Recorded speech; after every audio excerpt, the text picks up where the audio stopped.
Today I will be talking about Martin Agnarsson, a player who plays in the Danish second tier for the club Aarhus Fremad, who he joined in the summer of 2024, having been purchased from Viborg, where he played for 2 seasons, and prior to that he was based at B36 Torshavn, which is where he came through the youth ranks also. And they are based in the Faroe Islands, which is where he is from, and has already been internationally capped from their behalf. He's predominantly a wide midfielder on the left-hand side, but can also potentially play as a left wing-back, and is currently valued at €600,000, which is a recent update.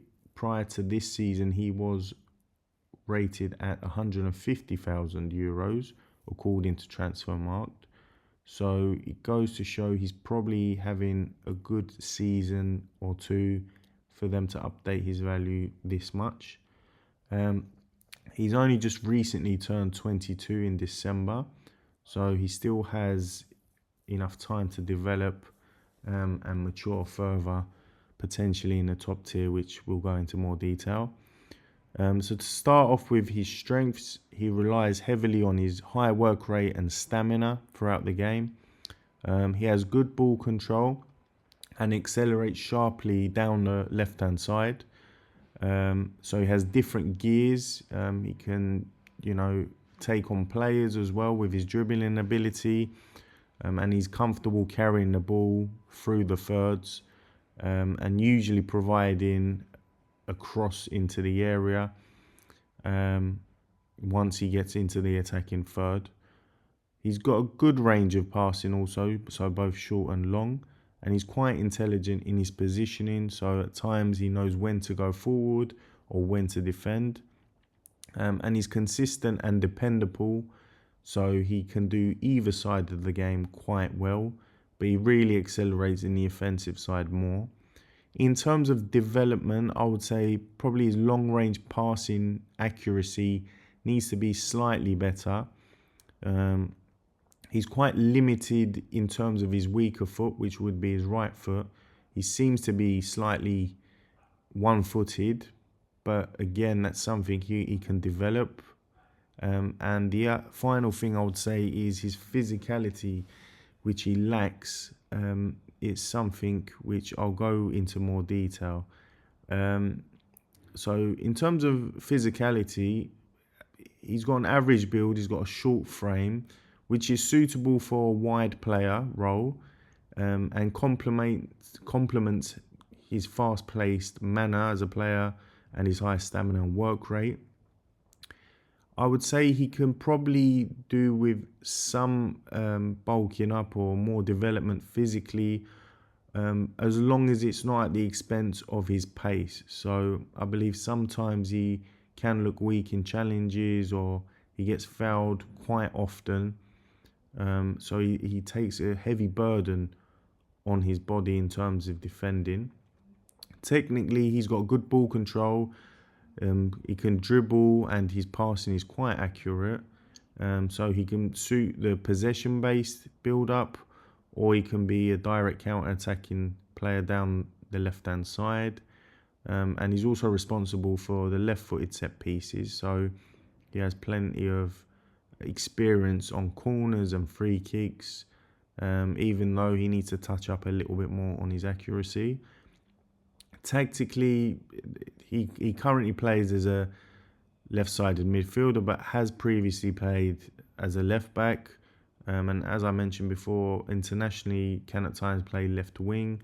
So he can do both the attacking side and the defensive side, which he tends to do throughout the game.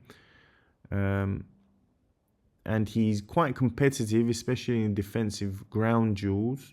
He's quite aggressive off the ball when pressing. And the only thing he really lacks is his aerial presence due to his short frame, which isn't the most necessary thing for a wide player. Psychologically, he's very disciplined. He reads the game well and the opposition, and he adapts his attacking or defending depending on that. He's quite brave going forward, occasionally gets into the box and he scores a few goals. I believe he has the potential to become a key player in the top tier in Denmark. And if he could develop in 2-3 years' time, when he gets to 24, 25, maybe he can become a player that plays outside in a better quality league than Denmark even. So I'll just quickly go through also the past maps and heat maps from 3 games that I've picked here, which I've had the chance to watch. So on the left-hand side, you can see he's always positioned as the left midfielder in a 3-4-3. And the games I've watched him in, you can see they're different levels of teams. So Aarhus Fremad is what I'd say a mid-tier to low-tier team in the second division. Mainly they play in the relegation phase or middle part of the table, and are quite a young team, but they play good possession-based football, I'd say. So the teams they played here, Kolding is a similar level, Køge probably similar as well, maybe even weaker. But Lyngby are currently top in the table, so they managed to get 3 draws in these games. But what I want to pinpoint most is, his style of play. So you can see in each game he's actually contributed somehow. He's scored against Kolding, he's assisted against Køge, and he scored against one of the toughest teams in the league, Lyngby. But as you can see, against the weaker sides, he's probably more fixated in the attacking half. Against Køge, he's quite balanced, and against Lyngby, you can see he was much more defensive. His pass maps, you can see he's narrow, he's predominantly on the left flank, and maybe the half space. Doesn't really come into the central areas that often, although he does end up in the box time and again and scores and assists. He's actually got 4 goals, 4 assists for this season. Again, what I would like you to see is also in terms of the inaccurate passes in red, you can see that some of his long-range passing can be inaccurate. So that's probably something he needs to brush up a little bit more on. And on this side, we have the defensive contributions he's made in each game. So the blue dots represent clearances, the green dots represents recoveries. And as you can see, he defends his own box, but he tries to win the ball in the middle to attacking thirds. Against Køge, again, he was much more defensive. And against Lyngby, he was very defensive in his own box, outside his own box, on the left-hand side again, sometimes quite central as well. So you can see tackles and interceptions were much more consistent in this game compared to the other 2. And yeah, as I've said, with Transfermarkt currently having, at the time of speaking on 22nd December, he's played approximately 18 league games, played 1 game at left back, but then straight away was moved into left midfield, and he scored 4 goals and assisted 4. And the interesting thing here, this is again a ranking developed by Transfermarkt based off value, I believe, but currently at Aarhus Fremad, he's ranked as the highest player in terms of value.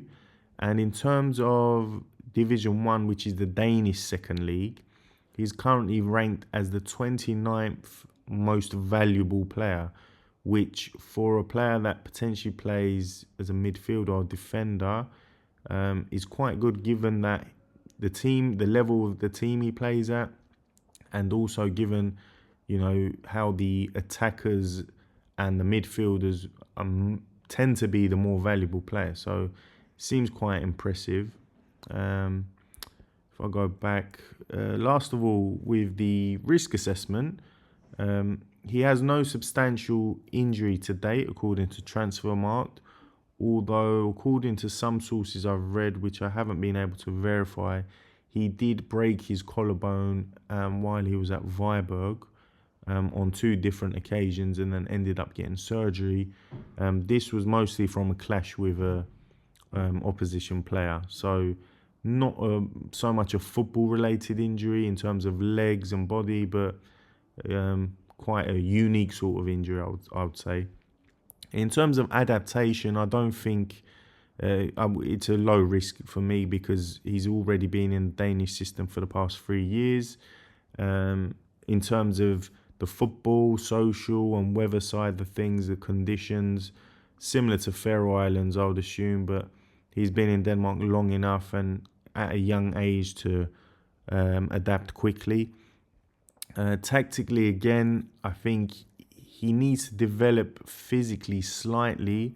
Again, as long as it isn't in detriment to his pace, as long as it doesn't affect his pace, because he's going to probably need to use that tool as his biggest asset in the top tier.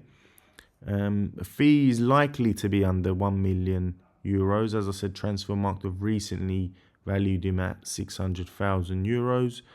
And in terms of salary, I would put him somewhere between a first 11 player and a rotation player. And he has a higher potential resale value should he perform at this level going into the top tier. So last of all, I would rank him as a higher priority target. His physical abilities are very good for a wide player. Technical and tactical abilities are also at a high level. He's versatile, being able to play in any position on the left-hand side. He seems intelligent and adaptable and has space to even grow further, given that he's only just turned 22.